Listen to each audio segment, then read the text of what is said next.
अस्सलाम वालेकुम एवरीवन। आज हम आईआर सेंसर के बारे में बात करेंगे और जो हमारे पास आईआर सेंसर है ये है VS1838B। अब ये जो आईआर सेंसर है ये है आईआर रिसीव सेंसर। इसका मतलब ये है कि ये आईआर सेंसर को सिर्फ रिसीव कर सकता है, ट्रांसमिट नहीं कर सकता। ट्रांसमिट करने के लिए हमें कोई रिमोट चाहिए होगा जिसमें आईआर लगा हो, और इसके लिए आपके घर में कोई भी रिमोट होगा, फॉर एग्जाम्पल टीवी का, तो आप उस रिमोट को यूज़ कर सकते हैं। तो आज हम इन दोनों रिमोट्स को यूज़ करेंगे और इस आईआर सेंसर को सिग्नल सेंड करेंगे। दरअसल होता कुछ इस तरह है कि जब हम अपने रिमोट में कोई बटन प्रेस करते हैं तो ये जो आईआर ट्रांसमीटर है ये सिग्नल्स को ट्रांसमिट करता है, और ये आईआर जो रिसीवर है ये उन सिग्नल्स को रिसीव कर लेता है, जो कि बाद में हमारे आर्डिनो बोर्ड में जाते हैं। तो इसका मतलब ये है कि जो इन रिमोट्स में बटन है उनकी अपनी स्पेसिफिक आईआर वैल्यू है जो कि हर दूसरे बटन से डिफरेंट है। इसके यूज़ के बारे में मैं आपको बताऊं तो अगर आपको कोई वायरलेस प्रोजेक्ट बनाना है तो उसमें आप आईआर रिसीव सेंसर को यूज़ कर सकते हैं, और इस रिमोट को या कोई भी रिमोट है आपके पास। तो अब इस आईआर सेंसर को आर्डिनो बोर्ड के साथ अटैच कर लेते हैं। आपके सामने डायग्राम आ रही होगी और उसमें उसकी पिंस शो हो रही हैं। तो आपने करना है कि ये जो बम्प वाली साइड है इसको आपने अपनी तरफ रखना है। तो जो राइट वाली पिन है वो है VCC जो कि 5 वोल्ट के साथ अटैच होगी, मिडिल वाली पिन ग्राउंड है और लेफ्ट वाली पिन सिग्नल्स वाली पिन है। तो हम ये छोटा सा ब्रेड बोर्ड ले लेते हैं और उसके अंदर अपने इस आईआर रिसीव सेंसर को फिट कर देते हैं। अब राइट वाली पिन को हम आर्डिनो बोर्ड के पिन नंबर 5 वोल्ट के साथ अटैच कर देते हैं, मिडिल वाली पिन को ग्राउंड के साथ, और जो सिग्नल्स वाली पिन है लेफ्ट वाली पिन उसे हम आर्डिनो बोर्ड की किसी भी डिजिटल पिन के साथ अटैच कर सकते हैं। फॉर एग्जाम्पल मैं पिन नंबर 9 के साथ अटैच कर देता हूँ। अच्छा, अभी हम आईआर रिसीव सेंसर से सिर्फ सिग्नल्स को रीड करेंगे, तो हम इसके साथ कोई और डिवाइस कनेक्ट नहीं कर रहे।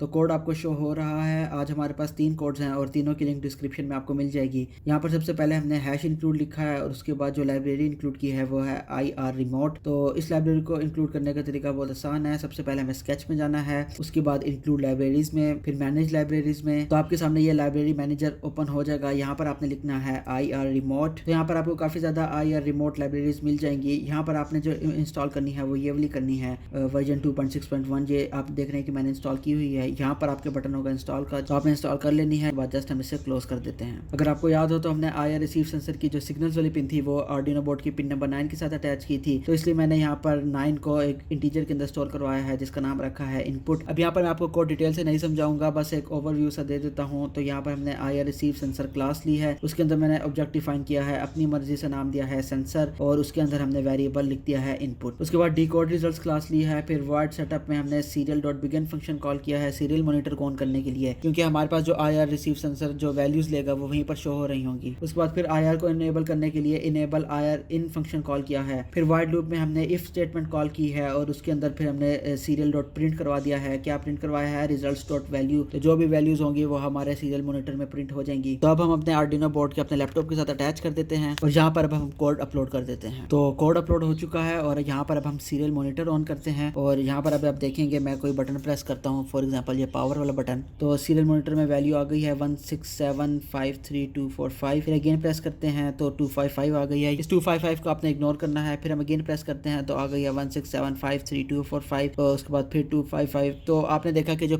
पावर बटन है उसकी वैल्यू है 16753 अब हम स्टॉप वाला बटन प्रेस करते हैं तो 167366925 ये इसकी वैल्यू है। फिर 255 आ गई है, इसको इग्नोर करें। फिर 1673। तो अब हम दूसरे रिमोट से चेक कर लेते हैं। इसका हम ये VOD वाला बटन प्रेस करते हैं तो इसकी वैल्यू है 1671144 तो मैंने 3 दफा प्रेस किया तो इसकी वैल्यू 1671144। तो आपने देखा कि ये जस्ट इतना इजी है अपने आईआर रिसीव सेंसर से वैल्यूज को रीड करना। आपके पास कोई भी रिमोट हो तो वो चल जाएगा। अच्छा, तो यहाँ पर अब आपने 2 वैल्यूज रीड कर लेनी है, एक पावर की वैल्यू जो कि है 16753 और एक स्टॉप की वैल्यू। ये वैल्यू हम इसलिए रीड कर रहे हैं क्योंकि अभी हम इसके साथ LED लाइट अटैच करेंगे, तो एक बटन से हम ऑन करेंगे और दूसरे से ऑफ। यहाँ पर मैंने एक LED लाइट ले ली है। LED लाइट की जो लंबी वाली पिन है वो कनेक्ट होगी 5 वोल्ट के साथ, और जो छोटी वाली पिन है वो ग्राउंड के साथ कनेक्ट होगी। तो मैंने 5 वोल्ट वाली पिन के साथ एक 220 ओम्स का रेजिस्टर अटैच कर दिया है। आप ज्यादा बड़ा रेजिस्टर इसलिए ना अटैच करें क्योंकि LED लाइट की जो ब्राइटनेस है वो काफी ज्यादा डिम हो जाएगी। अब ये जो ग्राउंड वाली पिन है इसे हमने ग्राउंड के साथ अटैच करना है, तो अब हम इसे आर्डिनो बोर्ड के ग्राउंड के साथ अटैच कर देते हैं। और जो LED लाइट की जो 5 वोल्ट वाली पिन है वो आपको पता है कि डिजिटल पिन के साथ अटैच होती है, तो ये रजिस्टर का दूसरा एंड में हम पिन नंबर नंबर 11 के साथ अटैच कर देते हैं। तो इस वक्त कोड आपको सामने शो हो रहा है। यहाँ पर जो शुरू वाला पार्ट है वो सारा सेम है, बस यहाँ पर मैंने एलईडी लाइट के लिए आपको जिस तरह पता है नंबर 11 के साथ अटैच की थी, तो मैंने इसे एलईडी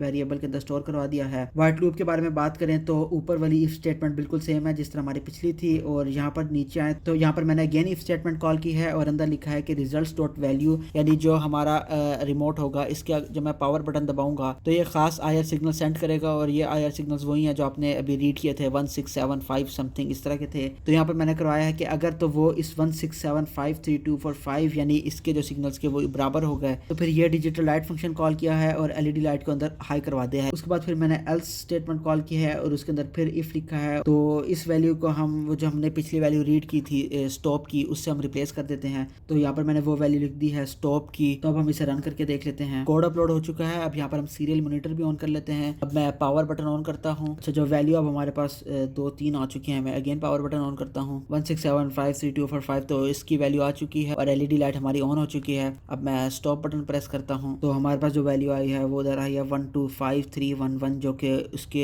इक्वल नहीं है जो हमने पहले रिकॉर्ड की थी। अगेन प्रेस करता हूँ मैं, तो अब इस दफ़ा जो वैल्यू हमारे आ चुकी है सही वाली। आपने देखा कि काफ़ी ज़्यादा इसमें एरर है, काफ़ी ज़्यादा ये डिफरेंट वैल्यूज देता है। तो इसका सोल्यूशन के लिए भी मैंने कोड रखा हुआ है। यहाँ पर मैंने मल्टीपल टाइम्स बटन प्रेस किए हैं और वो वैल्यूज रिकॉर्ड किए हैं जो सबसे ज़्यादा रिपीट हो रही हैं। आप स्क्रीन में देखें कि जो स्टॉप वाला बटन है इसके लिए 531627 की वैल्यू एक बहुत रिपीट हो रही है, और जो पावर बटन है इसके लिए जो दूसरी वैल्यू है वो है 38100, ये वाली वैल्यू रिपीट हो रही है। तो तीसरे जो स्केच में मैंने किया है एरर कम से कम देने के लिए वो ये किया है कि मैंने multiple times if statements call कर ली हैं। ये इसलिए मैंने किया है ताकि एक ही बटन के हमारे पास ज़्यादा वैल्यूज हों और फिर इससे एरर कम हो जाएगा। और बाकी कोड सेम है, तो हम इस कोड को अब रन करके देख लेते हैं। तो यहाँ पर कोड अपलोड हो चुका है। अब हम सीरियल मॉनिटर को ऑन कर लेते हैं। तो अब मैं वैल्यू प्रेस करता हूँ पावर बटन की। अच्छा, इसको इग्नोर करते हैं। तो अब आपने देखा कि 38 वाली वैल्यू आई है और हमारी एलईडी लाइट ऑन हो चुकी है। अब मैं ये स्टॉप बटन प्रेस करता हूँ तो 167 वैल्यू आई है और एलईडी लाइट ऑफ हो चुकी है। तो इस तरह आप मल्टीपल इफ और एल्स स्टेटमेंट कॉल करते रहें तो आपके एरर के चांसेस काफ़ी कम हो जाएंगे। यही था आज का ट्यूटोरियल। उम्मीद है आपको वीडियो पसंद आई होगी। वीडियो को लाइक करें, चैनल को सब्सक्राइब करें। अगली वीडियो में मिलते हैं। अल्लाह हाफिज़।